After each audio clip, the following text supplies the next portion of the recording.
We have the NCHRP 1304 Guide for Optimal Replacement Cycles of Highway Operations and Equipment. Please welcome Jeff Holabaugh. Okay, thanks everyone, and thanks to Angel and the folks from FDOT. Great conference. You know, learned a lot. Always enjoy seeing you folks. It was nice to be back in person for a lot of these. So I think a lot of you might be familiar with the 1304 tool. The research was completed. I'm forgetting when that is, but point being, it's been out there for a little while. We supported Danny and Steve in implementing and updating the tool to sort of tailor it specifically to those departments. And, you know, just kind of a disclaimer, NCHRP projects generally are, you know, inherently a bit generic. They're meant to apply to all 50 DOTs, so they're not specific to one. So that's some of the things that we'll talk about, how we supported that and what other agencies can do to tailor the tool to refine the analysis. So I always put the outline. It's more my placeholder and my outline when I'm putting the slides together. So I won't read these through you because we're going to talk to all these as I step through. So the project initiated for these primary needs and objectives, essentially to develop those processes to enable the decision makers for those replacement decisions to have, you know, a formalized process and tool to inform those decisions. 4 project outputs, 2 of which I'll speak to a little bit. The guide that we developed outlines that replacement decision-making process. It informs those folks sort of on the background and the concepts of the replacement decision-making. And then the tool user manual is just that. It helps folks understand the ins and outs and how to implement the tool in their agency. The other things, again, I'll speak to the tool specifically, and then the final project report is just the summarization of all those. So the key points on this graphic, it might be a little bit difficult to see, but the point with this being is that the target replacement cycles and those optimal replacement cycles aren't necessarily a single point in time. It's more like a window. And you'll also see, on this graphic, it's stylized a little. It looks like a nice smooth curve. It's not necessarily that way all the time. You have the ups and downs just based on those different, the historical repair costs and things like that. But that's a stylized graph. But again, the takeaway is that it's not necessarily a single point in time. The tool incorporates the replacement factors that you see up here. Obviously, you're all very familiar with these. I did bold a few that I'm going to talk about in a little bit more detail, but I did just want to make a couple key points on some of the other factors that I'm not going to speak to in as much detail later. So let me just make sure I don't skip anything. I condensed slides, so I want to make sure I'm not skipping over anything. We talk about condition and mission criticality, and that's a way to prioritize some of those units. Obviously, if a unit is mission critical, higher prioritization for replacement. And I lied already. I am going to talk a little bit more about condition later, but another key factor there is overhead. And I believe Henry, you know, talked about the blend of art and science with that and how to allocate those. So I won't repeat what Henry said, just I will reiterate that it's very much that. It's one of the key factors that we consider in here, but it's also something that's not necessarily as easily identifiable as those direct costs. And I'll also note that by not fully accounting for those overhead factors and those costs, it may lead you to decide to keep a fleet or equipment unit longer than that optimal cycle because it's not fully accounting for those costs. For the tool depreciation, it's not a standard sort of straight line or double declining depreciation. And I'll give an example of that. But we use actual salvage values from DOT data, and this is some of the things that we worked with Steve and Danny to update, to tailor specifically. It does come with default values that was based on, you know, a set of data from multiple agencies. But the point with this is, in that straight line depreciation example, if you had 2 units that were the same age,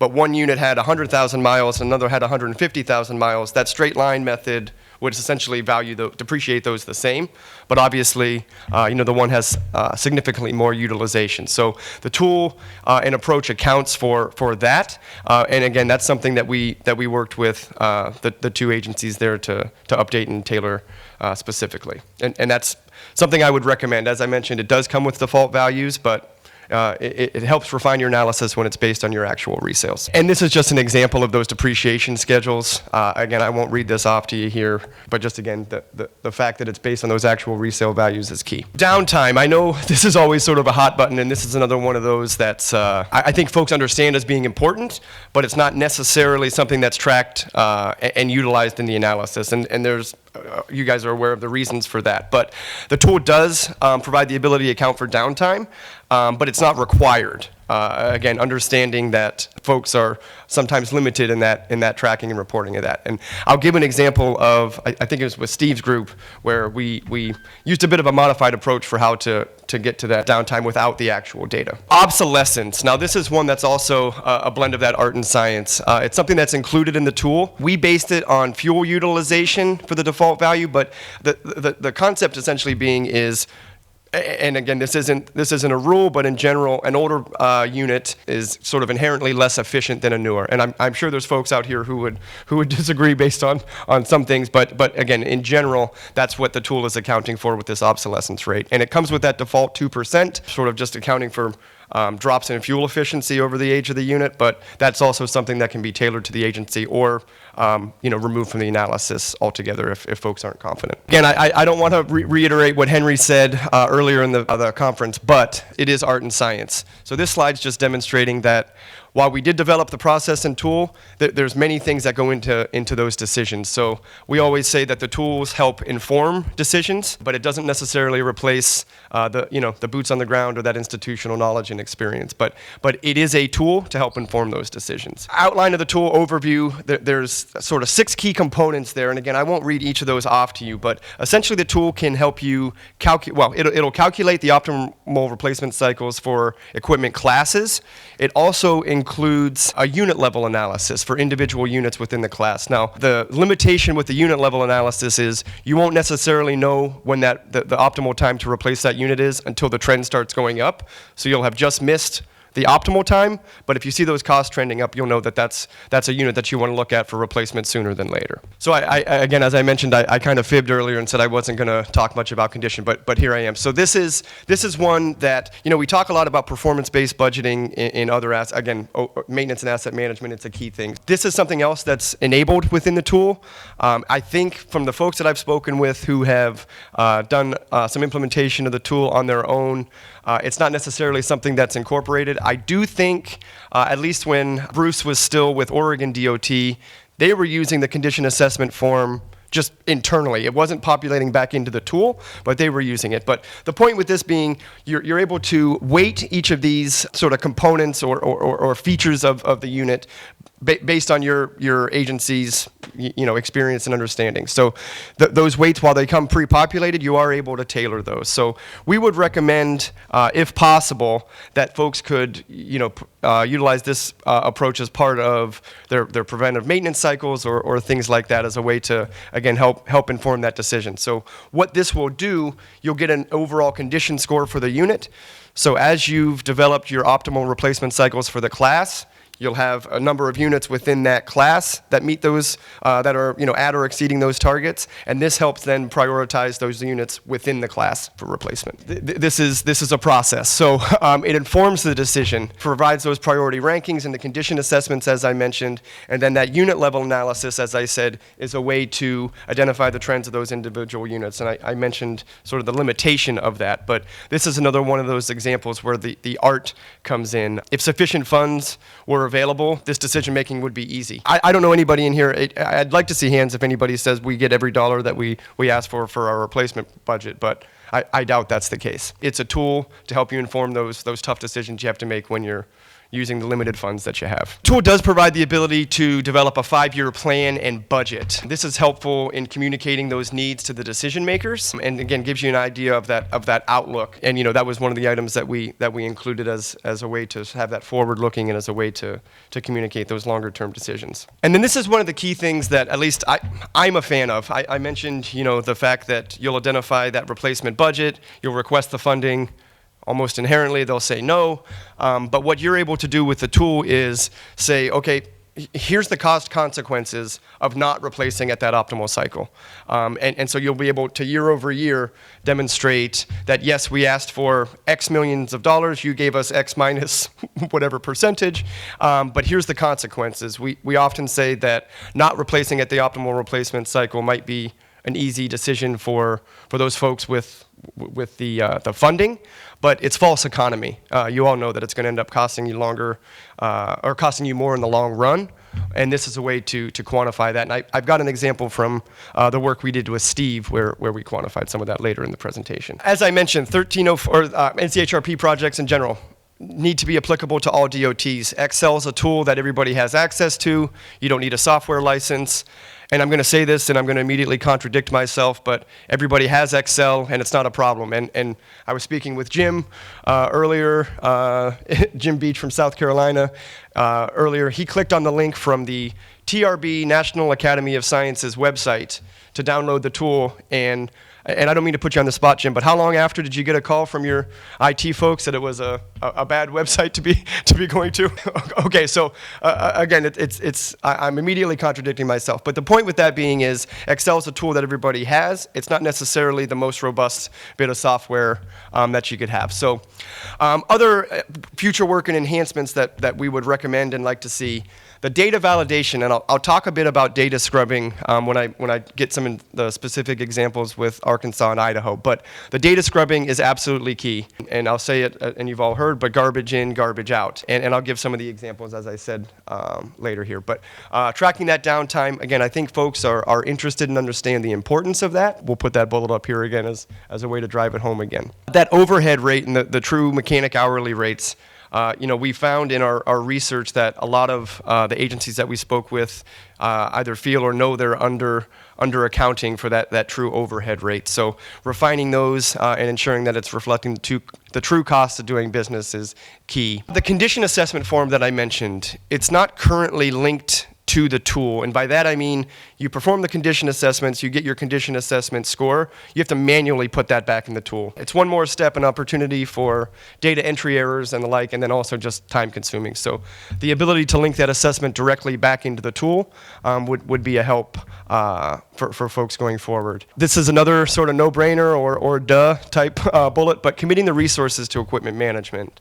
As I mentioned, it's not just this output and you can move forward. It's a process, and to analyze and really get in there and utilize the tool and the process, you need to be able to devote the resources. And I think Steve can speak to some of those from the experience there at Idaho.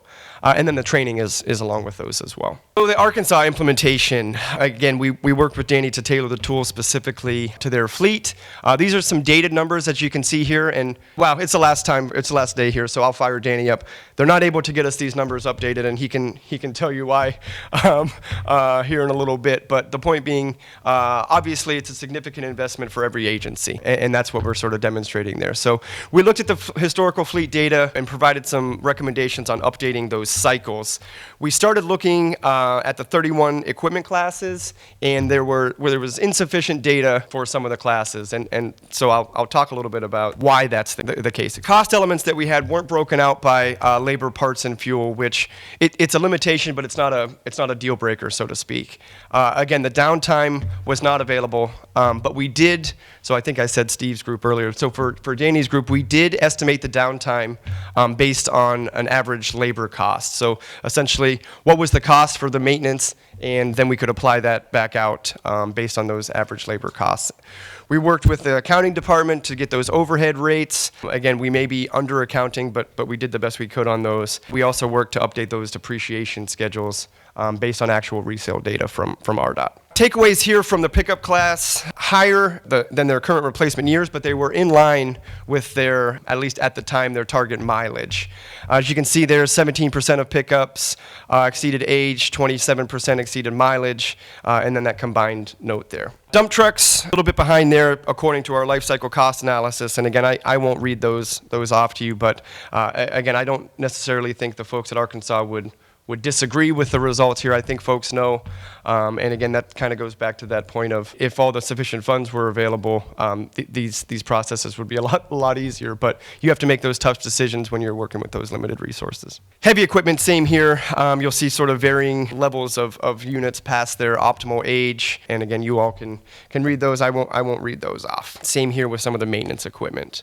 For the ITD implementation, we worked quite a bit to scrub data. There's instances, and again, I think you all could probably understand this. I think we saw several units with in-service years of 1900, and while I know lots of you have old equipment, that's a pretty old piece of equipment. But the point being, we worked with Steve's group to scrub a lot of that data to make sure that we were getting using data that was representative of the class. Classes you see highlighted in yellow, we had insufficient meter or usage data for those classes. And then for the other three, we were just unable to obtain reasonable results for those three classes that you see shaded in gray. And there can be a number of reasons for those. And I think I've got an example on another slide, but you need to have a good distribution of your class over the years. And I think that's what I speak to. Yep, here we go. So we had to use a bit of a modified approach because we didn't necessarily have the data necessary to do the class level that I mentioned. So we took the unit level approach and basically modeled that out for the class. And the example here with their sander dumps, they had 142 active units, and then only 12 were purchased since 2012. And that's when we had the utilization and cost data to go from. And those were all purchased in year 2015. So that's not giving you that distribution of years and data. So those are the types of things you'll need to look for as you're looking to implement the tool, is ensuring you have, again, a good representation of the class overall. Like, I won't read these off to you here either, but overall, I think in very general terms, the results of our life cycle cost analysis and ITD's replacement policy necessarily weren't that far off. But I think the key in this is that last set of columns there, which is the historical replacement. As I mentioned, I think folks knowing when the right time to replace fleet and equipment units is one thing, being able to do that is another. But as you can see here again, they align fairly well. There's obviously exceptions, but align fairly well with ITD's existing replacement policy. But the data that we saw in terms of when they were actually able to replace those units didn't necessarily line up. So more examples of that, and I think, Tim, am I correct? These are all going to be available for folks to review. Okay. So again, I won't read these off. I will note. Yeah, I was worried about this. So this is a busy slide, but this is those cost consequences that I mentioned, and I'll point to, so those items highlighted in gray are sort of what we would call sort of key ones to take a look at. And that top example there is their 202 category, large pickups. The cost consequences, so we identified the optimal cycles, that we then looked at the historical replacement of that class. And from there, you're able to express the cost consequences of not replacing at those cycles based on the excess cost, in this case, per mile of that unit, over its life cycle by not replacing. So at the time, there were 166 units in that 202 class. They had an average annual mileage of almost 16,000.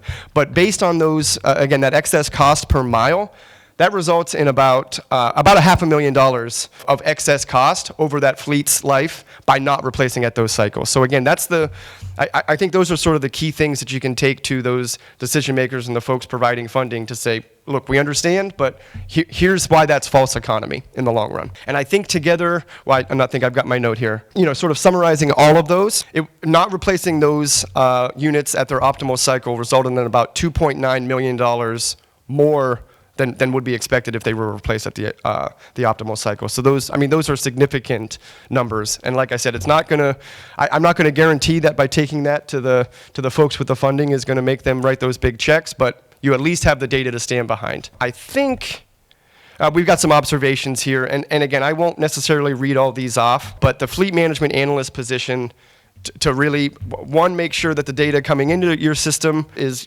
complete and accurate as can be, scrubbing said data afterwards, and really kind of getting in and using the tool and interpreting the results. But that's not an insignificant task. And again, a lot of you folks wear multiple hats, so that's just one more item that will sort of drive home, demonstrate that importance. So with that, I don't know, Danny, Steve, did you guys want to speak to any of your experience, or?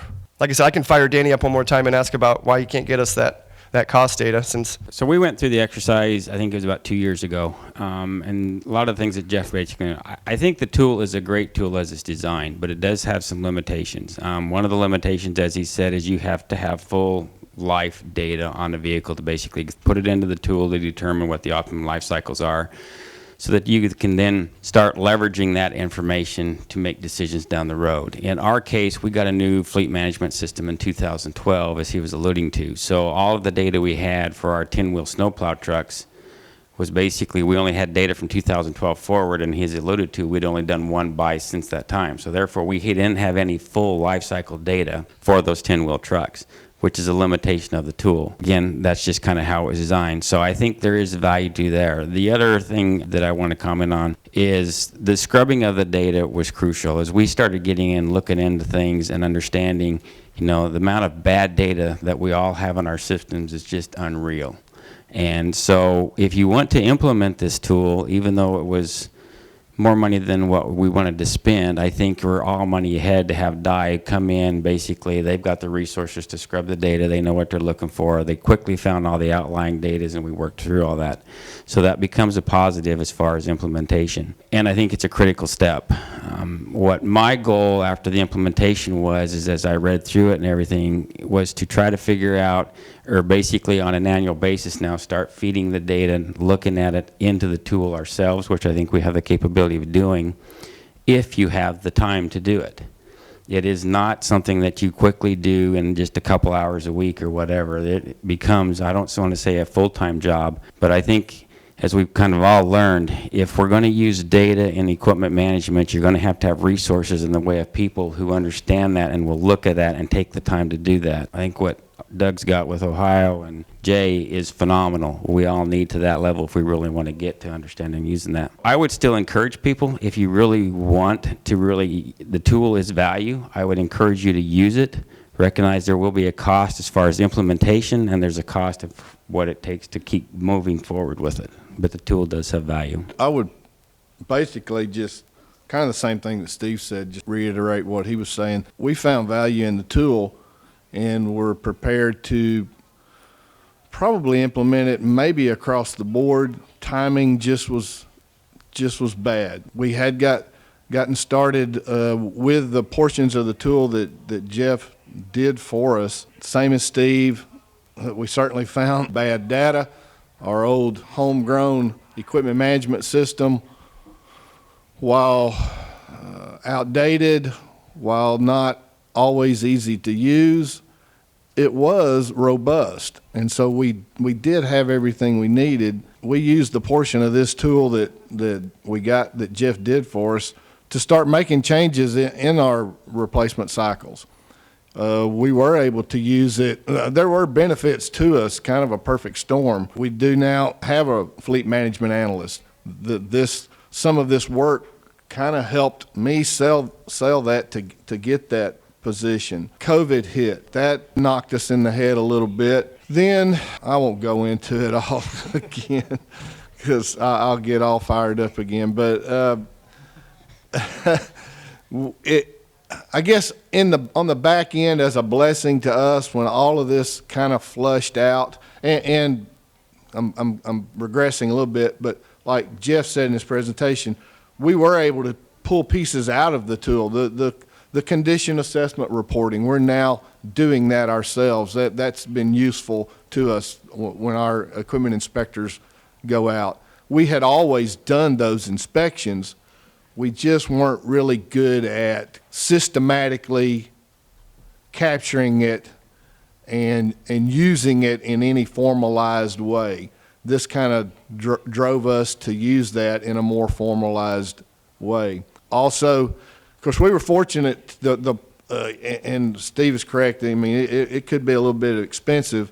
This research, or this project for us, we were able to get funded through our research section, which, once again, due to just networking that groups like this we all do, whether it be at TRB, through NCHRP projects, there's some pluses to that.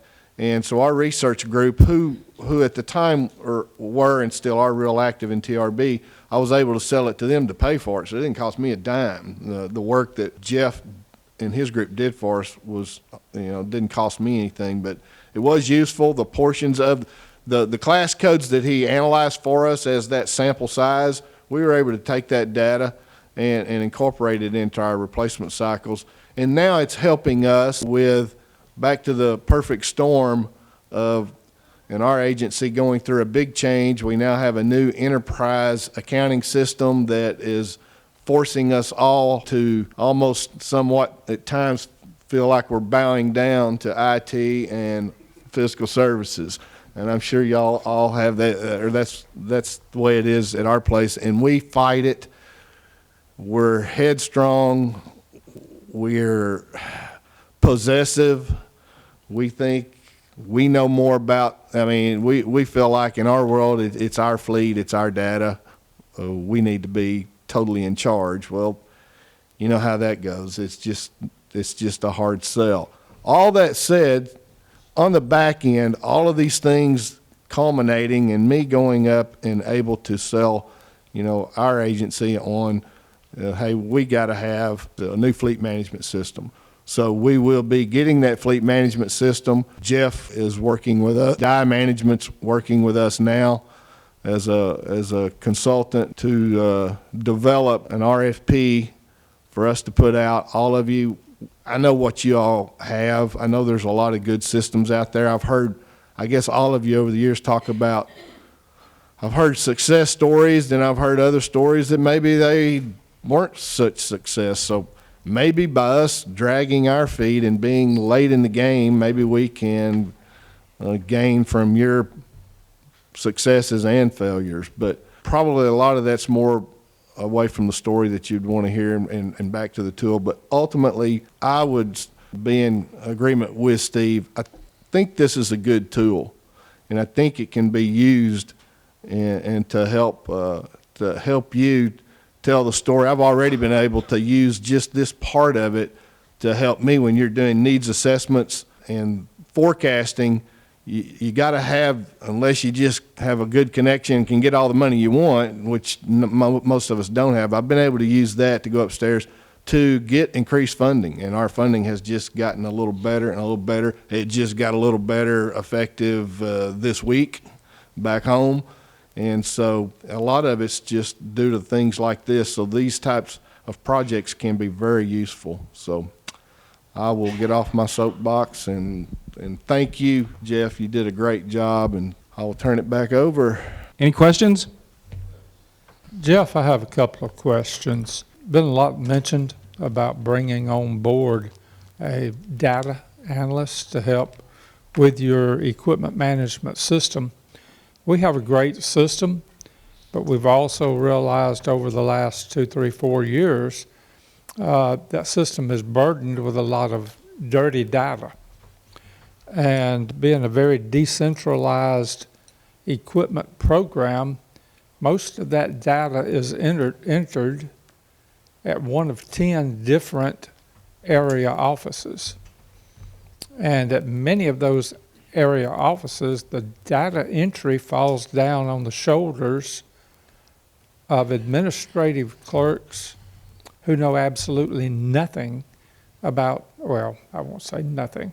They have a limited knowledge of fleets and equipment. If an agency hires a data manager, fleet data manager, does DI have the resources to allow us to hire some training, to buy some training for that data manager from y'all? I mean, I would certainly, yes. I mean, we would certainly, and others as well. I'm not saying we'd be the only ones that could do that, but we would certainly be able to, provide some of that. Just some key things. Again, so I would call it almost sort of exception reporting, but that data validation that I mentioned, I don't know what the perfect timing would be for ALDOT, but, if it's a monthly basis, sort of running your utilization reports and some cost reports and what's out of, and again, I'm acceptable range of accuracy for those. So there's some things that you can do to help sort of inform that. But certainly, yeah, I mean, that's something we would provide. And again, there's others as well.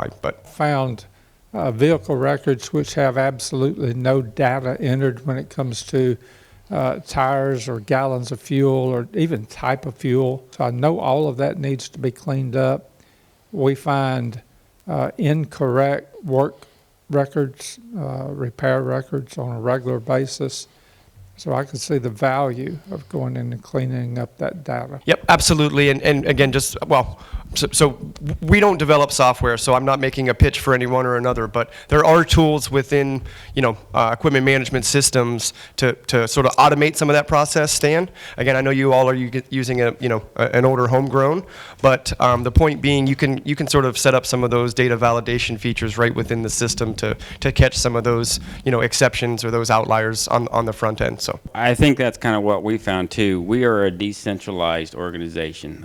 In Idaho, Jeff Kelly and I are basically responsible for buying the equipment, doing the planning for capital improvements and things like that. When it comes to operating the equipment, that is all decentralized to the districts. None of the mechanics in Idaho work for us. They work for the district engineer. So what that breeds is inconsistency of data entry and whatever. So at least if you had a data analyst, they could be looking at the data, at least noting those inconsistencies, which is what we had to clean up, and then you're going to start doing some process improvement and things like that. So that's kind of what my pitch is in regards to kind of what your question was. One thing, what we do for Florida, even though we don't have a fleet management system right now, is, we have a quality control plan at the district level, and we have a quality assurance process at the central office level. So that ensures data entry, that is being measured, that is being analyzed without having a data analyst, working on it. And that is being done at the yard level, at the district level, and at the state level. Even though we don't have a system now, we will continue using that process. That helps us, our fleet managers, make sure that data is being consistently entered correctly. And, the report analysis shows it. So, that's something that probably, everybody should consider and, implement. Angel, we're working with your maintenance folks on some performance-based budgeting MQA stuff, and I know they've got that QA QC process, and I believe they've got some manuals that pretty well document, outline those responsibilities and process. Do you all have something similar for those folks to follow? We have quality assurance indicators, and PM compliance. No more than 1% of the fleet is out of bounds. We even do truck inspections for the CDL equipment. So we actually use our commercial vehicle enforcement group. They come into the yard. They basically stop the yard. All the CDL trucks are inspected. Jim is familiar with that. I used to QA him when he was in Florida working in District 2. So those are things that can be implemented at no cost, and it's just something that can be part of your process. Just to cheerlead your tool, I appreciate you helping us. It is a tool that you can break out and use. You don't have to bring in a lot of people to do it, but some of the benefits of it is pinpointing some of the problems you're having inside your fleet, with certain makes and models and stuff like that. So I appreciate the use of the tool and being able to get into it and use it to kind of mine our data and kind of pinpoint that. Okay, well, thank everybody again. I told Angel last night, I knew I was scared of alligators. I didn't know I was terrified. So that was an enjoyable thing. The preceding was produced by the National Center for Pavement Preservation. More information can be found on the web at pavementpreservation.org. Additional support provided by Michigan State University.